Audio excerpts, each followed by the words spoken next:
First எபிசோட மட்டும் நம்ம இப்போதைக்கு தனியாக அப்படி பண்ணுவோம். ஸோ அது தொடர்ந்து வர அடுத்த எபிசோட 2 பார்த்தலாம். ஓகே, ஸோ ஃபர்ஸ்ட் எபிசோட்ல நிறைய விஷயங்கள் காமிச்சிருக்காங்க.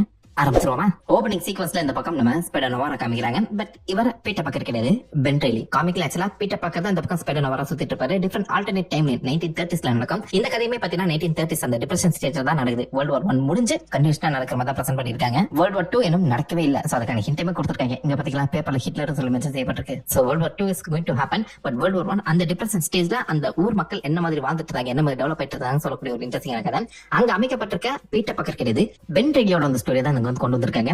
யார் அவர்னு கேட்டீங்கன்னா, வெல் அவர் நம்ம பீட்டர் பாக்கரோட ஆக்சுவல் க்ளோன். இவருக்கும் பீட்டர் பாக்கருக்கும் டிஃபரன்ஸ் எதுவுமே கிடையாது. பீட்டர் பாக்கர் மாதிரி ஒருத்தனை உருவாக்கி அவனை டிஃபீட் பண்றதுக்காக ஜாக்கல்ங்கிற ஒரு வில்லன் பாத்தீங்கன்னா பென் ரெய்லிங்கிற ஒரு க்ளோனை உருவாக்கி இருப்பான். பென் ரெய்லி அந்த பேருமே கிட்டத்தட்ட பீட்டர் பாக்கருக்கு சம்பந்தப்பட்டது தான். அங்கிள் பென்ல இருக்க அந்த பென் உருவி மே ரெய்லி, அதாவது ஆன்மியோட ஃபுல் நேம் பாத்தீங்கன்னா மே ரெய்லி. அதுக்கப்புறம் தான் அந்த பென் பாக்கரை கல்யாணம் பண்ணிட்டப்பறம் மே பாக்கரா மாறப்பட்டிருக்கும். ஒரிஜினல் பேர்ல இருக்கக்கூடிய மே ரெய்லிங்கிற அந்த ரெய்லியை உருவி இந்த பக்கம் பென் ரெய்லிங்கிற ஒரு புது கேரக்டர் உருவாக்கி இருப்பாங்க. சோ காமிக்ல அவர் ஆரம்பத்துல ஸ்பைடர்மேன் கூட சண்டை போட்டதாலும் அதுக்கப்புறம் ஹீரோவா மாறி இருப்பாரு. சோ அதுதான் இங்க சொல்ல வந்திருக்காங்க. பட் இங்க அவர் வில்லன் இல்லாம ஸ்டார்டிங்ல தான் ஹீரோவா இருக்காரு. பென் ரெய்லி காமிக் புக்ல வந்து பாத்தீங்கன்னா ஸ்பைடர்மேன் சொல்ல மாட்டாங்க, ஸ்கார்லெட் ஸ்பைடர்னு சொல்லுவாங்க. ஒரு டிஃபரன்ஸ் காட்டுறதுக்காக இங்கேயுமே பாத்தீங்கன்னா இந்த ஸ்கார்லெட் ஸ்பைடருக்கு பதிலா இந்த ஸ்பைடர்னு சொல்றாங்க. அவ்வளவுதான். ஆரம்பத்திலேயே அந்த ஸ்பைடரோட ஸ்விங்கிங் சீக்வன்ஸ்ல தான் ஆரம்பிக்கிறாங்க. உண்மையிலே நல்லா பண்ணிருக்காங்க. படத்துல வர மாதிரியே செம குவாலிட்டியா இருக்கு அந்த ஸ்விங்கிங். அண்ட் நிறைய இடங்கள்ல இந்த பக்கம் அமேசிங் ஸ்பைடர்மேன் ரிஃப்ளெக்ட் பண்ற மாதிரி ஃபர்ஸ்ட் பர்சன்லயுமே பாத்தீங்கன்னா அந்த ஸ்விங்கிங் காமிச்சிருக்காங்க. ரொம்ப இன்ட்ரெஸ்டிங்கா இருக்கு. இந்த இடத்துல யாரோ ஒருத்தன் ஒரு நாள் நீ எந்த யூனிட் சம்மந்தப்பட்டவனா அப்படின்னு சொல்லி கேட்ட மாதிரி பென் ரெய்லி மென்ஷன் பண்ணிருப்பாரு. லைட்டா ஸ்பைடர்வர்ஸ்க்கான ஒரு ஹிண்ட் கொடுக்க ட்ரை பண்றாங்க. அப்படியே அவர் ஸ்விங் பண்ணிட்டு போகும்போது ஒரு சின்ன நியூஸ் ஸ்டாண்ட் காமிக்கிறாங்க. அந்த நியூஸ் ஸ்டாண்ட்ல சில்வர் மேனோட அந்த கரப்ஷனை பத்தி பேசப்பட்டு. சோ உண்மையிலே காமிக்ல ஆக்சுவலா சில்வர் மேன் வந்திருக்க மாட்டாரு. மீன் இல்லனா அவர் பதிலா நார்மன் ஆஸ்மான் தான் இந்த காப்ளின் சொல்லி பாத்தீங்கன்னா கிட்டத்தட்ட சில்வர் மேன் பண்ற அந்த விஷயங்கள்லாம் பண்ணிட்டு இருப்பாரு. காமிக் கதையை ரிஃப்ளெக்ட் பண்ண வேணாம்னு சொல்லி இந்த பக்கம் நம்ம சில்வர் மேன் இறக்கி விட்டுருக்காங்க. அது கொஞ்சம் இன்ட்ரெஸ்டிங்கா இருக்கு. ஏன்னா சில்வர் மேன் காமிக்ல வந்து பாத்தீங்கன்னா ரொம்ப மைனரான ஒரு கேரக்டர். அவருக்கு சின்ன வயசுல வெள்ள முடி இருக்க அந்த காரணத்தினால சில்வர் மேன் சொல்லி கூப்பிட்டுருந்தாங்க. இங்க பாத்தீங்கன்னா வயசான ஒரு தான் கேஸ் பண்ணிருக்காங்க. அது ஒரு இன்ட்ரெஸ்டிங்கான டச் தான். அண்ட் ஆல்சோ கடத்துல ஆக்சிடென்ட் ஆகி அவர் உடம்புல 90% அந்த பார்ட்ஸ் வந்து பாத்தீங்கன்னா டேமேஜ் ஆயிடும். அது வந்து ரீப்ளேஸ் பண்ற மாதிரி சைபர்நெட்டிக் என்ஹான்ஸ்மென்ட் எல்லாம் கொடுத்திருப்பாங்க. அதான் இங்க படத்துக்கான வாய்ப்பே கிடையாது. ஏன்னா இது அகைன் டிப்ரெஷன் ஸ்டேஜ்ல இருக்கக்கூடிய 1930s அங்க இந்த அளவுக்கு அட்வான்ஸ் டெக்னாலஜி இல்ல. சோ அதனால இந்த கேரக்டர் கம்ப்ளீட்டா காமிக் புக்ல மாத்திருக்காங்க. சோ காமிக்ல இவருடைய உண்மையான பேர் வந்து பாத்தீங்கன்னா சில்வியோ மான்ஃப்ரெடி, ஒரு இட்டாலியன். பட் இங்க ஒரு நியூயார்க் அமெரிக்கனாவே பிரசன்ட் பண்ணிருக்காங்க. ஃபின்பான் ஒரு புது கேரக்டர் வந்து பாத்தீங்கன்னா கொண்டு வந்திருக்காங்க. நல்லா தான் இருக்கு. அவருடைய பெர்ஃபார்மன்ஸ் உண்மையிலேயே சூப்பரா இருக்கு. இந்த இடத்துல ஒரு சின்ன எடிட்டிங் மிஸ்டேக் இருக்க மாதிரி எனக்கு ஃபீல் ஆகுது. அந்த ஸ்பைடர்மேன் பாத்தீங்கன்னா நிக்கலஸ் கேஜ் அந்த உருவத்துக்கு வரும்போது நான் எக்ஸ்ட்ரானரி மேனா ஆமா ஆனா ஆர்டினரி மேனும் தான் அப்படின்னு சொல்லி அந்த சேஞ்சஸ் காமிச்சிருப்பாங்க. அதை தொடர்ந்து அடுத்த ஷாட்ல வந்து பாத்தீங்கன்னா ஸ்விங் பண்ணிட்டு போவாரு. ஐ மீன் இந்த சேஞ்சோட காமிச்சு திரும்ப ஸ்விங் பண்ணது காமிக்கும் போது அது கொஞ்சம் ஆஃப் புட்டிங்கா இருக்கு. இந்த இடத்துல நான் ஆர்டினரி மேன் தான், பட் எனக்கு இன்னும் எக்ஸ்ட்ரானரி பவர் இருக்குன்னு சொல்லி அந்த இடத்துல டக்குன்னு நிக்கலஸ் கேஜ் ஸ்பைடர்மேன் மாதிரி ஸ்விங் பண்ணிட்டு போயிருந்தா இன்னும் பெட்டரா அந்த கட் எனக்கு ஃபீல் ஆகிருக்கும். எனக்கு அது பர்சனலா ஆஃப் புட்டிங் மாதிரி ஃபீல் ஆச்சு. ஒரு ஃப்ளோ இல்லாத மாதிரி தோணுச்சு. அது சொல்ல வரேன். நான் ஸ்பைடரா பல பேருக்கு உதவி செஞ்சிருக்கேன், ஆனா எனக்கு சம்பந்தப்பட்ட ஒருத்தைய நல்லா காப்பாற்ற முடியாம போயிடுச்சுன்னு சொல்லி இந்த யூனிவர்ஸோட அந்த ஸ்பைடர்மேன் லவ் இன்ட்ரெஸ்ட் காமிக்கிறாங்க. Ruby J Williams comic book interesting character கேட்டது. எனக்கு என்ன அந்த ஃபேஸ்புக்ல வச்சு பார்க்கும்போது லைட்டா குவென்னு சொல்லுவாங்க போல நினைச்சேன். பட் இல்லங்க, ரூபி ஜேன்னு சொல்லி கொண்டு வந்திருக்காங்க. ஓகே, இவங்க 2 பேருமே 5 வருஷம் கிட்ட பாத்தீங்கன்னா லவ் பண்ணிட்டு இருக்காங்க. ஒரு கட்டத்துல இந்த பக்கம் நிக்கலஸ் கேஜ் வந்து பாத்தீங்கன்னா ப்ரோபோஸ் பண்ண போற அந்த சமயத்துல ஏதோ ஒரு ஆக்சிடென்ட் ஆகி அந்த இடத்துல ரூபி ஜேவை காப்பாற்ற முடியாத சிச்சுவேஷன் ஸ்பைடர் நாயருக்கு ஏற்பட்டிருக்கேன். அந்த இடத்துல தான் ரூபி ஜே with great power come great ரெஸ்பான்சிபிலிட்டிங்கிற ஒரு விஷயத்தை ஸ்பைடர் நாயருக்கு சொல்லிட்டு போயிருக்கா. சோ அங்கிள் பென் கிட்ட இருந்து இந்த ஒரு மோட்டோ நம்ம ஸ்பைடர் நாயர் கிட்ட வரல, ரூபி கிட்ட இருந்து வந்திருக்கேன். என்னோட பெரிய ரெஸ்பான்சிபிலிட்டியை நான் மிஸ் பண்ணிருக்கேன் சமயத்துல நான் எதுக்கு அந்த ஸ்பைடர் நாயரா இருக்கணும் அப்படிங்கிற மாதிரி அவர் அந்த பொசிஷனை விட்டுட்டு இப்போதைக்கு பென் ரெய்லியா 5 வருஷம் கிட்ட பிரைவேட் இன்வெஸ்டிகேட்டரா சுத்திட்டு இருக்காரு. பவர்ஸ் அதை எப்படி யூஸ் பண்றது, எப்படி சண்டை போடுறது சொல்லி எல்லாத்தையுமே கம்ப்ளீட்டா மறந்து அவருடைய 6th சென்ஸ் அதாவது ஸ்பைடர் சென்ஸை வந்து பத்தினா தூக்கி போட்டுட்டு இப்போதைக்கு ஒரு ஜஸ்ட் இன்வெஸ்டிகேட்டரா மட்டும் நம்ம பென் ரெய்லி இருக்க மாதிரி காமிச்சிருக்காங்க. அதனாலேயே அவர் திரும்ப அந்த பக்கம் ஸ்பைடர் நாயரா மாறி சண்டைக்கு போகும்போது கொஞ்சம் கஷ்டப்படுற மாதிரி இருக்கு. அந்த ஃப்ளோ அவருக்கு வரல. அது சூப்பராவே வந்து போர்ட்ரே பண்ணிருக்காங்க. உண்மையில சொல்ல போனா அந்த ஸ்பைடர் நாயரோட லுக் வந்து பாத்தீங்கன்னா காமிக் புக் பெர்ஃபெக்ட்டா அக்யூரேட்டா இருக்கு. என்ன பொறுத்த வரைக்கும் this is the best adapted live action சூட்னு சொல்லலாம் ஸ்பைடர் நாயருக்கு. அந்த க்ளோயிங் ஐஸ் பிளாக் அண்ட் ஒயிட்ல நீங்க பாத்தீங்கன்னா இன்னும் பெட்டர் ரகடா தெரியும். நான் அந்த குட்டி குட்டி ஈஸ்டர் எக்ஸ்க்காக கலர்ல தான் பார்த்தேன். ஆனா பிளாக் அண்ட் ஒயிட்ல இது ரொம்ப ரகடா சூப்பரா இருக்குங்க. பிளாக் அண்ட் ஒயிட்ல தான் பார்க்கணுங்கிறதுக்கு ஏற்ற மாதிரி எடுத்திருக்காங்க. தெளிவாவே புரியுது. நீங்க அந்த கலர்ல பாத்தீங்கன்னா ரொம்ப கிளீனா இருக்கு. அந்த டிப்ரெஸ்டான ஃபீல் வரல. பிளாக் அண்ட் ஒயிட்ல அந்த டிப்ரெஷன் ஸ்டேஜ் வந்து பாத்தீங்கன்னா சூப்பராவே என்ஹான்ஸ் பண்ணி காட்டுது. ஒவ்வொரு கேரக்டர் அந்த மூமெண்ட் அங்க எந்த அளவுக்கு பயங்கரமானு சொல்லி. So black and white is how you suppose to watch this. ஆனா கலர்லயுமே நல்லா தான் இருக்கு. ஆனா கொஞ்சம் கிளீனா இருக்கு. மனசுல வச்சுக்கோங்க. ஸ்பைடர் நாயரா இல்லாம இப்போதைக்கு நம்ம பென் ரெய்லி வந்து பாத்தீங்கன்னா பிரைவேட் இன்வெஸ்டிகேட்டரா நிறைய கேசஸ் எடுத்துட்டு இருப்பாரு. அந்த வகையில ஜிம்மி ஆடிசன் அப்படிங்கிற ஒருத்தரை மீட் பண்றதுக்காக பாருக்கு வந்துருப்பாரு. அந்த இடத்துல அவன் தன்னை தான் தேடி வந்திருக்கான்னு தெரிஞ்சுக்கிட்ட ஆடிசன் தப்பிச்சு ஓட நிலப்பா பேசிட்டு இருக்கலாம் அப்படின்னு சொல்லி 2 பேருக்குமே ஒரு சின்ன சேஸ்ங்கிறது நடக்குது. அங்கதான் என்னோட பிஐ பிரைவேட் இன்வெஸ்டிகேட்டர் மீட் பண்றோம் டானகல். இவருமே காமிக்ல இல்லாத ஒரு புது கேரக்டர் தான் உருவாக்கி வச்சிருக்காங்க. இவங்க 2 பேருக்குள்ள தான் போட்டியே அப்படிங்கிற மாதிரி பென் ரெய்லியை அடிச்சு போட்டுட்டு அந்த பக்கம் டானகல் இந்த ஆடிசன் துரத்திட்டு போயிட்டு இருப்பாரு. போற இடத்துல அவங்க ஸ்டாண்டர்ட் ஆயில் கம்பெனிக்குள்ள மாட்டிப்பாங்க. என் லைஃப்ல ஆக்சுவலா நியூயார்க்ல வந்து பாத்தீங்கன்னா ஸ்டாண்டர்ட் ஆயில் கம்பெனின்னு சொல்லி ஒண்ணு இருக்கு. அவனுங்க இந்த மாதிரி கரப்ஷன்ல இன்வால்வ் பண்ணி அந்த காசை வந்து பார்த்தா அதிகமா சம்பாதிக்க ட்ரை பண்ணிருக்காங்க போல. 1931 கிட்ட அவங்களுடைய இந்த அரெஸ்ட்ங்கிறது நடந்திருக்கு. ஐ மீன் அந்த கம்பெனியே திவாலா இருக்கு. அது எப்படி திவாலாச்சுன்னு சொல்லி ரியல் லைஃபோட இந்த ஸ்டோரி வந்து பார்த்தா மேட்ச் பண்ண பார்த்திருக்காங்க. ஐ மீன் ஆடிசன் அந்த பத்த வச்சிருவாரு. இந்த இடத்துல ஆக்சுவலா ஆடிசனுக்கு பவர் இருக்க விஷயம் டானுங்களுக்கு தெரிஞ்சிருக்காது, பென்டலிக்கும் தெரிஞ்சிருக்காது, நம்மளுக்கும் தெரிஞ்சிருக்காது. இவர் யாருன்னு நமக்கு இப்போதைக்கு தெரியலங்க. ஜிம்மி ஆடிசன் சொல்லி ஒரு கேரக்டர் ஆக்சுவலா காமிக் புக்ல கிடையாது. பட் மோஸ்ட் லைக்லி எனக்கு இவர் மோல்டன் மேன் தான் ரெஃபரன்ஸ் பண்ற மாதிரி இருக்கு. ஹியூமன் டச்சா இருக்கிறதுக்கான வாய்ப்பே கிடையாது. பட் மோல்டன் மேனுக்கு இந்த மாதிரி ஃபயர் இருக்கக்கூடிய பவரும் கிடையாதுங்க. ஏதோ ஒன்று மாத்தி சொல்றாங்க. வித்தியாசமா ஒரு கேரக்டர் அதை பத்தி இன்ட்ரோடியூஸ் பண்ண பாத்திருக்காங்க. நல்லவன் தான் என்ன துரத்திட்டு வராதீங்க அப்படின்னு சொல்லி டானுகள் அடிக்க வர டானுகள் தெரியாதனமா கையில வச்சிருக்கிறதுக்கான யூஸ் பண்ணி ஆடிசனை போட்டு தள்ளுவான். மூணே புல்லட்டை இறக்கி மோல்டன் மேனை கொண்டுடுவான். அப்புறம் என்னப்பா பவர் உனக்கு அப்படின்னு சொல்லி கேட்கறவா தானே இருக்கு. ஆக்சுவலா இவங்க போலீஸ் கிடையாது, பிரைவேட் இன்வெஸ்டிகேட்டர்ஸ் தான். So this should be a charge of murder. அதான் உண்மை. பட் இவனை தேடி தான் அந்த பக்கம் சில்வர் மேனும் அழிஞ்சிட்டு இருக்க அந்த காரணத்தினால எப்படி இங்க தப்பிச்சலாம் அப்படின்னு சொல்லி பென்டெல்லி டானுகளை கூட்டிட்டு அங்க ஓடிடுவாரு. இவங்க ரெண்டு பேரும் பிரைவேட் இன்வெஸ்டிகேட்டர். இவங்க ரெண்டு பேருக்குமே ஆடிசனை புடிச்சு சொல்லி ஒருத்தன் தான் கேஸ் கொடுத்திருக்கான், வின்ஸ்டன்ங்கிற ஒருத்தன். அதுல பென்டெல்லிக்கு $30 இந்த பைபிளுக்கு $50 கொடுத்திருக்கான். ஏன்னு தெரியல. மேபி பென்டெல்லி கிட்ட கார் இல்ல, இவன்கிட்ட கார் இருக்கனால எக்ஸ்ட்ரா $20 கொடுக்கலாம் சொல்லி யோசிச்சானோ யாருக்கு தெரியும். அதை கலாய்க்கிற மாதிரி வின்ஸ்டன் திரும்ப இந்த பக்கம் நான் கொடுத்த கேஸ முடிச்சாடா அப்படின்னு சொல்லி இந்த பென்டெல்லி கிட்ட கேட்க வர பென் வந்து பாத்தீங்கன்னா உனக்கு டீ வேணுமா காஃபி வேணுமா இல்ல ரெண்டுமே வச்சுக்கிட்டு எது வேணும் சூஸ் பண்ணிக்கிறியா அப்படின்னு சொல்லி கேட்டிருப்பாரு. ஓப்பனாவே கலாய்க்கிறாருங்க. உனக்கு எது வேணும் தெரியாதா, ரெண்டு பேரும் ஹையர் பண்ணி எது வேணும் சூஸ் பண்ணிப்பியா அப்படின்னு சொல்லி கலாய்க்காம கலாய்க்க வராரு. இந்த சமயத்துல பென்டெல்லி பிரைவேட் இன்வெஸ்டிகேஷன் நடத்திட்டு இருந்தாலும் அவர் கீழே வேலை செய்யக்கூடிய செக்ரட்டரி கிட்ட காசு கொடுக்குற அளவு கூட அவருக்கு சுத்தமா பைசா கிடையாது. இதுல இந்த பக்கம் ஜானட் எப்படியாவது காசு சம்பாதிக்குன்னு சொல்லி யோசிச்சுட்டு இருக்க அந்த சமயத்தை தான் புதுசா ஒரு கேரக்டர் இன்ட்ரோடியூஸ் பண்றாங்க, காமெடி. இவர் தன்னுடைய வைஃப் யார மேலேயே சீட் பண்ற மாதிரி எனக்கு சந்தேகமா இருக்கு, அவளை இன்வெஸ்டிகேட் பண்ணி போட்டோஸ் எடுத்து அனுப்பியா அப்படின்னு சொல்லி கேட்க, அதை யூஸ் பண்ணி ஏதாச்சும் பெரிய ஆயிடலாம், வேற வழியே கிடையாது, கொலை தான் வர மாட்டேங்குது, இந்த இன்வெஸ்டிகேஷன் பண்ணுவோம் அப்படின்னு சொல்லி பென்டெல்லி அந்த பொண்ணை ஃபாலோ பண்ணிட்டு போவாரு. ஏன்னா அந்த பொண்ணு அழகா இருக்கும், இந்த பைபிளுக்கு அவனுக்கு சம்மந்தம் இல்லாத மாதிரி இருக்கு, ஏதோ உள்குத்து இருக்கு அப்படின்னு சொல்லி அதை பேச போயிட்டு இருக்க அந்த வழியில இந்த போஸ்டர் உங்களால பார்க்க முடியும். ஆல்ஃபிரட் மாரிசன் ஒருத்தர் திரும்பவும் மேயருக்கு நிக்கிற மாதிரி காமிச்சிருப்பாங்க. இப்பதான் கிம்பினுங்கிற ஒரு மேயர் பிரச்சனை நியூயார்க்ல நடத்த முடிஞ்சது. ஐ மீன் பிரசன்ட் டைம்ல சொல்றேன். அதுக்குள்ளே ஸ்பெடர் இன்னொரு மேயர் பிரச்சனை. மேயரா வரவங்க பூராமே திருட்டு கொட்டாதான் இருக்காங்க பாத்தீங்களா. இந்த பொண்ணு யாருன்னு எனக்கு தெரியல. சோ இதை பத்தி கண்டிப்பா இன்வெஸ்டிகேட் பண்ணி ஆகணும்னு சொல்லி அவர் தன்னுடைய ஃப்ரெண்ட் ராபி ராபர்ட்சனை மீட் பண்ண போயிருப்பாரு. ராபி யாருன்னு தெரியலையா, சாம் ரைமி ஸ்பைடர்மேன் படங்களை பார்த்து தான் தெரிஞ்சிருக்கும். அதுல ஜே ஜோனா ஜேம்சன் கீழே அவருடைய செக்ரட்டரி இருந்தவர் தான் ராபி ராபர்ட்சன். அந்த கேரக்டரை இங்க இந்த பக்கம் நம்ம பென்டெல்லியோட சப்போர்ட்டிவ் கேரக்டர் வந்து பிரசன்ட் பண்ணிருக்காங்க. அண்ட் அவருமே பாத்தீங்கன்னா நியூஸ் பேப்பர்ல தான் ஒர்க் பண்ணிட்டு இருப்பாரு, டெய்லி வீக்குள்ள.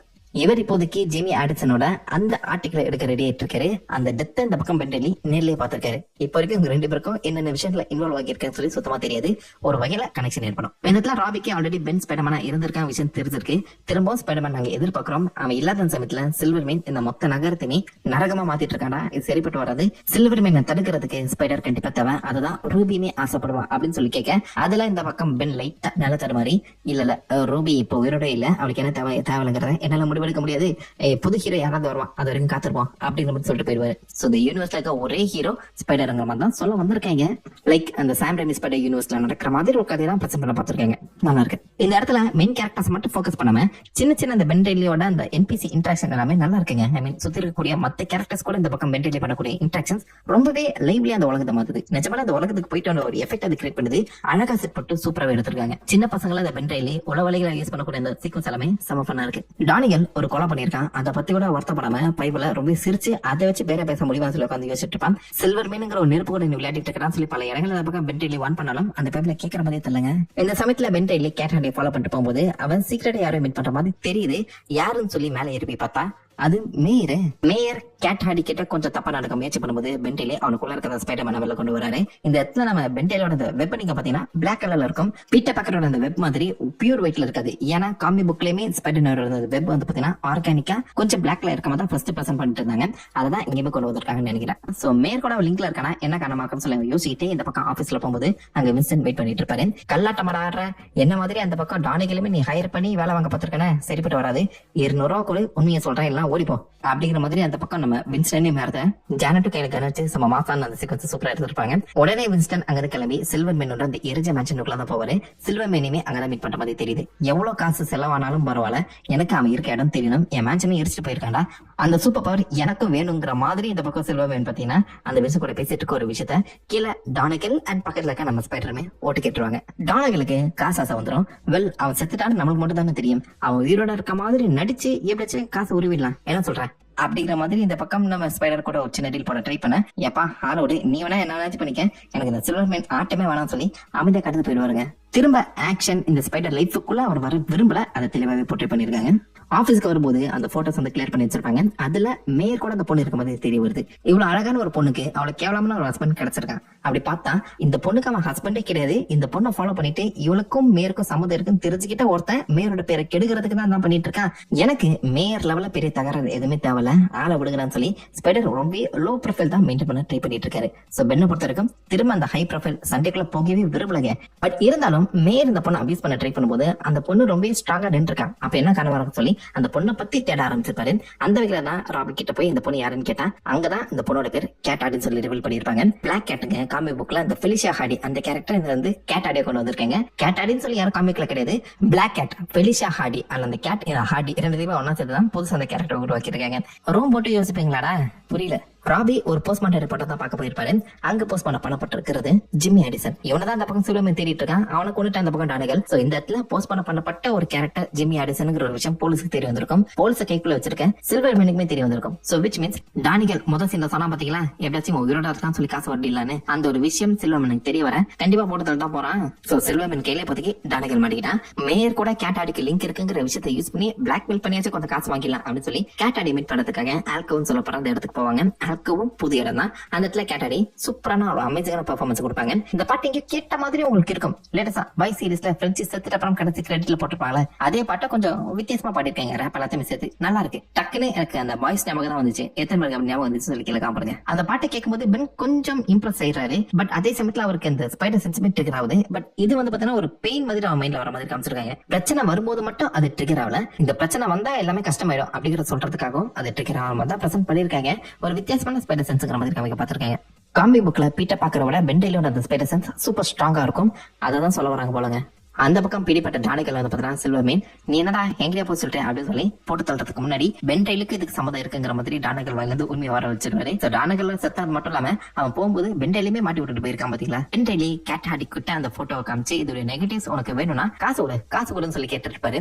இது பிரசன்ட் டைம்ல எல்லாம் பண்ணா ஏன்னு சொல்லிட்டு போயிட்டு வேண்டாம் அப்படின்னு அசால்ட்டா கிளம்பி போயிடலாம். பட் அந்த காலகட்டத்துல நெகட்டிவ்ஸ் காமிச்சாலே உண்மைதான் ஏதோ தப்பா நடக்குதுன்னு சொல்லி கேட் ஹாடியோட பாடி கார்டு இருக்கக்கூடிய ஃப்ரெண்ட் மார்க் வந்து பாத்தீங்கன்னா நம்ம பென்டைலி கிட்ட கொஞ்சம் ஏறுமாறா பேசி அங்க தோர்த்து அமைச்சிருவாரு. ஃப்ரெண்ட் மார்க்கோ வேற யாரும் இல்லைங்க, சாண்ட்மேன். இவன் கிட்ட இருக்கக்கூடிய அந்த நெகட்டிவ்ஸை வாங்கி ஆகணும்னு சொல்லி ஸ்பைடர் ஃபாலோ பண்ணிட்டு போங்க. அது ஒரு ஆலிவே கடந்து டாப் ஆஃப் த பில்டிங் மேல போகுது.